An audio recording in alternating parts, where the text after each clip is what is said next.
नमस्ते बिहार, मैं हूं आपके साथ अलीम अतहर। कोरोना की दूसरी लहर रफ्तार पकड़ चुकी है। देश में नए केस के आंकड़े 1 लाख के पार हो चुके हैं। बिहार झारखंड में भी नए मामले नया रिकॉर्ड बना रहे हैं। ऐसे में सजग रहकर ही हम कोरोना को मात दे सकते हैं। आवश्यक सूचना, देश में कोरोना के मामले लगातार बढ़ रहे हैं। बिहार झारखंड में भी कोरोना का संक्रमण तेजी से फैल रहा है। आंकड़े डरावने हो चुके हैं।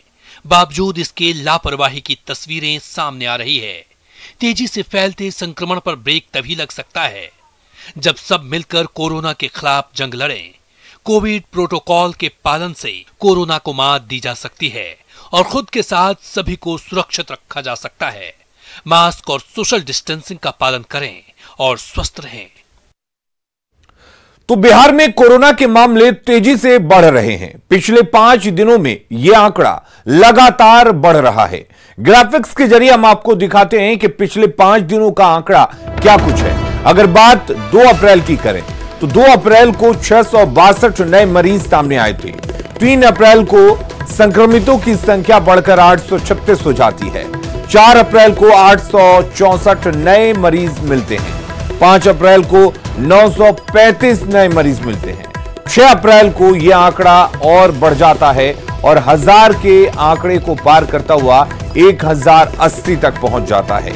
यानी कि लगातार 2 अप्रैल से आप ग्राफिक्स के जरिए देख सकते हैं कि किस तरीके से नए मरीजों की तादाद में इजाफा होता जा रहा है।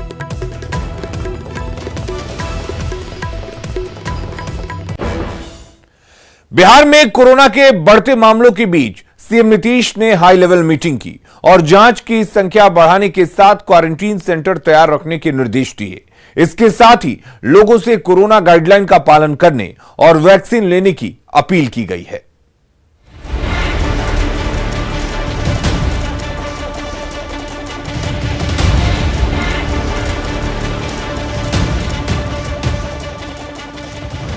कि भाई आप मास्क जरूर पहनिए, एक दूसरे से दूरी कायम रखिए। बहुत ज़्यादा सार्वजनिक जगहों पर इकट्ठा होकर के भीड़ इकट्ठा करना, मास्क बिना पहनाए हुए एक दूसरे के अगल बगल में खड़ा हो जाना, ये ठीक नहीं।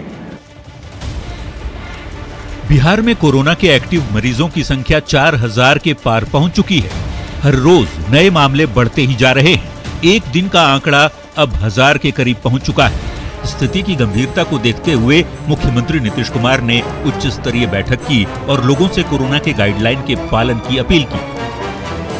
फिलहाल सार्वजनिक जगहों पर किसी भी तरह के आयोजन पर रोक है, लेकिन शादी विवाह जैसे कार्यक्रमों पर फिलहाल रोक नहीं है। हालांकि कार्यक्रम के लिए संख्या निर्धारित जरूर कर दी गई है। सबको पता है कि वैक्सीनेशन से ही कोरोना को पराजित किया जा सकेगा, इसलिए ज्यादा से ज्यादा टीका लगवाने की जरूरत है। पब्लिक ट्रांसपोर्ट में 50% लोग ही सफर कर सकेंगे। 15 अप्रैल तक पब्लिक ट्रांसपोर्ट के लिए नियम लागू रहेंगे। बैठक के दौरान सीएम ने विश्वास जताया कि टीकाकरण से कोरोना के नए स्ट्रेन का असर कम होगा।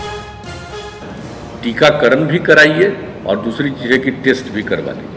ये दोनों काम हम लोगों को करना है और हम लोगों को पूरा भरोसा है कि टीकाकरण हम लोगों का मैक्सिमम हो जाएगा तो स्वाभाविक तौर पर नया जो बीमारी फिर से आ रही है उसका असर कम से कम होगा। कोरोना को लेकर जिस ढंग से मुख्यमंत्री एक के बाद एक उच्च स्तरीय बैठक कर रहे हैं, उससे ये पता चलता है कि कोरोना को लेकर सरकार अलर्ट पर है। जरूरत है लोगों को भी जागरूक होने की, ताकि कोरोना के संक्रमण को रोका जा सके। न्यूज़ 18 के लिए पटना से शैलेंद्र की रिपोर्ट।